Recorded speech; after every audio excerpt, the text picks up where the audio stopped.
Hello!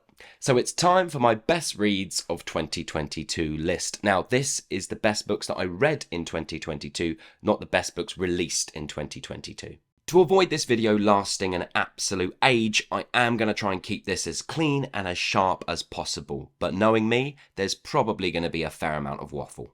So these books are in no particular order. I don't really have time to do a whole top 10. I think that takes far too much concentration on weighing one book against another, and I only really have one piece of criteria. All I do is I look at the list of books I've read that year, and I just see which ones really resonate with me, which ones I'm still thinking about, or when I think about them sort of affect me emotionally in some way. So kicking off the list, we have two debut novels. First off, we have A School for Good Mothers by Jessamine Chan. This novel concerns a woman called Frida who is sent to an experimental facility in order to rehabilitate mothers for major or minor parenting infractions. Heavy in themes of separation and loss, we are looking at the idea of how middle-class America expects mothers to behave. At times horrifying, this was an incredibly sobering read at how society treats women and mothers and what is expected of mothers, or how we assume the ideal mother to behave. A little for everyone in this novel as it combines sci-fi, horror and drama. I think this is an incredible debut achievement.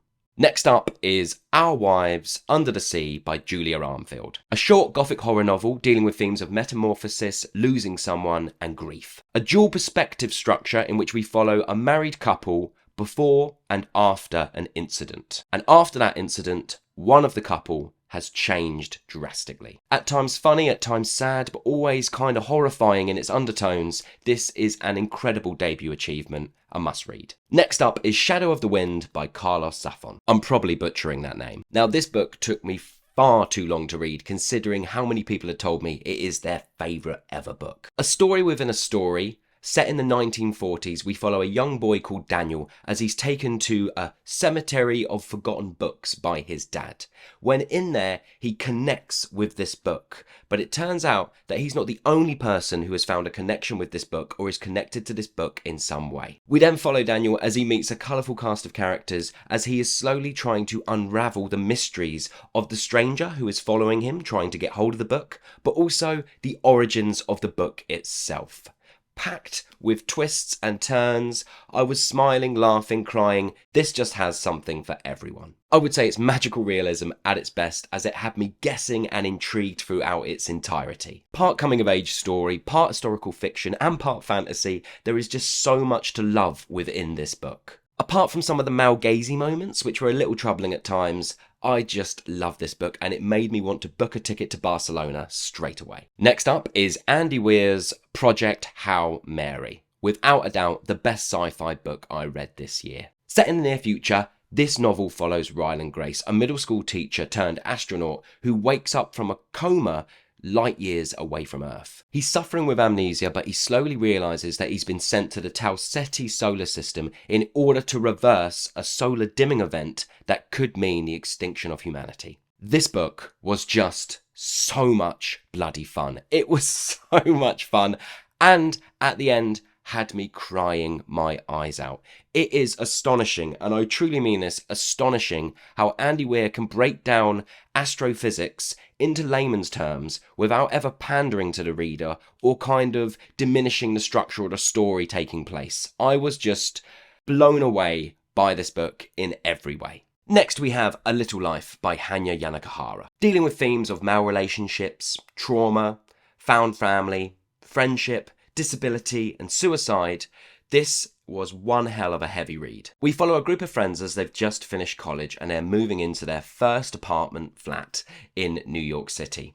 The novel then soon starts to focus on the main character, our protagonist, Jude, as we realise why he is the way he is, why he acts the way he does, and what has turned him into the person that he is. This book comes with multiple trigger warnings. It is horrifying, the detail that Hanya Yanagihara goes into the trauma and pain that Jude experienced. This is not a light read, it's a very heavy read. I know a lot of people couldn't stand this novel. They thought it was torture porn, agony porn, that kind of thing. But there was something within this book that I just couldn't disconnect from. It was the idea that sometimes there is no hope. Now, it's kind of tough reading a novel in which you realise the main theme or the main idea is that sometimes there is no hope. But what Hanya Yanagihara has done here is written a character in which we experience everything and we understand that lack of hope. We understand when there feels like there is no light at the end of the tunnel. It made me really think about the relationships I have with friends or people in my life and possibly traumas they've experienced. That does mean a little bit of their light has been diminished. It means there's something within them that can never ever be repaired. And I found it remarkable. Hanya Yanagihara's prose is just exquisite. Even if you don't like the content of this novel, it is so beautifully written. Utterly harrowing, but I just can't get this one out of my head. Next up is The Love Songs of W.E.B. Du Bois by Honouree Jeffers. Tackling themes of family, history, education and racism, this is a truly epic novel. It explores the history of an African-American family from the American South, from the time before the American Civil War and slavery, through to the Civil Rights Movement and then into the present. In the present, we follow Ailey. She is our main protagonist, and it's her journey that takes us into the heart of her family history and how it has shaped her and her family in general. Utterly epic, beautifully written, and incredibly educational. At least for me, a white man from the south of England in his late 30s, I learnt a lot. It was a powerful read. It's a must read. Next up, we have Cormac McCarthy's The Passenger, a book that covers many themes, but if I was to zero in on certain things, we're looking at the idea of ethics, science, and a kind of haunted family history. The novel follows Bobby Weston, a salvage diver, across the Gulf of Mexico and the American South. The novel is also interspersed with sections from Bobby's sister, who suffers with schizophrenia. It's her sections where we get to see where her intelligence but madness lies, as she has these conversations with her kind of hallucinatory figure called the Kid. Light on plot, this book follows Bobby Weston for a series of conversations. It is pretty much 90% dialogue throughout this book, but every conversation Bobby has with a colourful cast of characters is rich with philosophical musings on life, death, friendship and family. A book that requires work from its reader, but is ultimately rewarding and enriching. I still believe that Cormac McCarthy's prose is just some of the best on the planet right now. I have yet to read the companion book to this, the kind of sister book Stella Maris, which focuses on Bobby's sister and her time at a psychiatric ward. It is on my to-be read list. I promise I will get around to it. I'm really excited about it.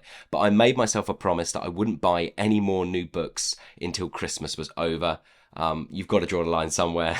My shelves just can't take it. But I will be getting round to reading Stella Maris in the new year. Next up is The Colony by Audrey Magee. This book looks at the damaging effects of colonisation, cultural appropriation and exploitation. We follow two outsiders who travel to a small island off the west coast of Ireland, who are in search of answers to either art or language and community. On mainland Ireland, the troubles are in full swing, and what we see happening in this novel is a kind of mirroring of those effects, but in a much more personal way. This book was funny, harrowing, thought-provoking, and utterly devastating by the end. It is beautifully written and an absolute must-read. Next up, we have The 5 Decembers by James Kestrel. Now, I couldn't find the physical copy of this, and I realised it's because I've lent it out, and I was actually thinking that most of the books I'm reviewing in this best of year list, I've had to use pictures for them all, because I tend to just give out the books that I love. I think most people do the same thing. This is a story about survival, it's about love, it's about loss, it's got adventure, and we're also exploring the human cost of war. Spanning the entirety of America's involvement in World War II, we are first introduced to Joe McGrady, a detective in Honolulu, Hawaii. He has been assigned to investigate a murder, and then things just get crazier and spiral out of control from that point.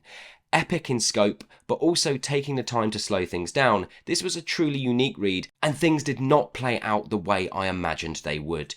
Joe McGrady travels to China, to Japan, back to Hawaii, and the adventures that he goes on, the things that he gets himself, I couldn't predict this one. Where I thought I was going to be getting just a pulpy detective novel, I got something quite different, jam-packed with heart, that makes you think a little bit deeper than you normally would with this style of book. I just had so much bloody fun with this one. Please, please, please don't let the cover put you off. If you like detective novels or thrillers, this is an absolute must-read. Next up, we have Blackwater by Michael McDowell, an absolute beast of a book, which was originally 6 novels released 1 month apart in the 1980s. This epic family saga spans 50 years as we follow the Caskey family, a very wealthy family who run a timber enterprise. At the start of this book, there is a huge flood, and the youngest member of the McCarthy family is out on a boat looking for any survivors. He stumbles across this mysterious woman on the top floor of the hotel, and the rest of the novel is about how this woman works her way into the McCarthy family. She's a little bit strange, she's a little bit odd. Some things that she doesn't quite sit right with the McCarthy family, but that's where the horrific elements of this book come from. This is not an out-and-out horror novel. It's a drama, and the horror elements just lightly undertone everything. It's very unique for a novel that was released in the 80s.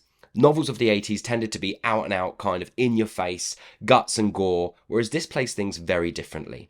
It is also jam-packed with strong female characters. The female characters in this novel, they run the enterprise. They're the smart ones, they're the strong ones, they're the ones that keep the family afloat. And for a novel written in the 1980s, that feels quite ahead of its time. If you're a fan of horror and epic family sagas, you've got to give this one a go. I mean, I gave this one to my mum and she loved it. Now, she's not a fan of horror at all, but she really enjoyed the family dynamics and the way the story plays out. And finally, another book that I've lent out so I can't find a physical copy, we have Still Life by Sarah Winman. This is a novel about love. It looks at same-sex love, paternal love, unrequited love, and the deep-rooted friendship kind of love. We start the novel in 1944 and we follow Ulysses Temper, an English soldier in Italy. Now, Ulysses is our main protagonist, but we do get perspectives in this novel from a character called Evelyn. Ulysses bumps into Evelyn in 1994, and this small little encounter they have starts a kind of deep-rooted friendship that spans decades. We then follow Ulysses back to England,